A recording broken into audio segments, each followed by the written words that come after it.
Well, every generation seems to point the finger at each other, but according to a new survey, kids these days are getting more rude and are more unapologetic. According to the Pew Research Center, 47% of U.S. adults recently surveyed say that the way people behave in public these days is ruder than before the COVID-19 pandemic. Researchers looked at a variety of behaviors in social settings, like taking a photo or video of someone without their permission, displaying profanity, smoking, or playing music around others, or bringing a child into a place typically for adults. So are we in a crisis of rudeness? That's what Allie Volpe, correspondent at Vox, dove into recently. Allie, it's great to have you. So based on your research here and your reporting and the experts you spoke with, what's driving this rise in rudeness in younger generations? Right. I mean, it's almost a comfort to know that every generation thinks the one that follows it is a bit more rude. I talked to an etiquette expert who comes from a long line of etiquette experts. And for 5 generations, this question keeps popping up and popping up. But I think what we're seeing now is technology. It's everywhere. Screens are everywhere. There's always something that is wanting our attention, and we're giving those screens our attention, and so we're not really paying attention or engaging with the people around us. We might not be paying attention to how we're treating other people, and I think that's what's really driving a supposed rise in rudeness these days. So here's something I heard recently, that this etiquette maven, what exactly is that? What qualifies them to tell us which generation is ruder than the other? Absolutely. So Emily Post in the 1920s wrote the first edition of her book Etiquette. And as you can imagine, things were a little bit different. She came of age in the Gilded Age, and there was a lot of social rules and social norms. So a lot of it was, who women were allowed to walk on the street with, and where to put your fork and knife, and how to invite people to weddings. And from Emily, she's had a generation of family members, followed in her lead and run the Emily Post Institute.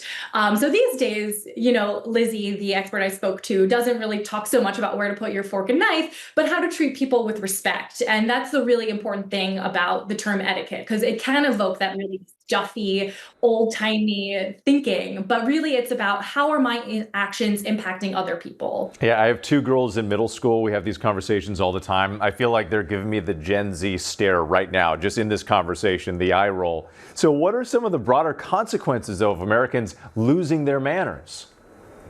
Right. I mean, when you see something rude, it impacts your mood, it impacts your behavior. You don't want to be nice to somebody who's being rude to you. And with that in mind, researchers have actually found that rudeness is contagious. So once you witness something rude happening, it kind of ruins your day, and you're more likely to be rude to other people. So rudeness has far-reaching consequences. If we're not thinking about how other people might be impacted by the words that we say, by the actions that we're doing, this could have a huge ripple effect. Yeah, rudeness is contagious. That's definitely something to watch. So what do we do to fix it? Like, what's the medicine here to heal us?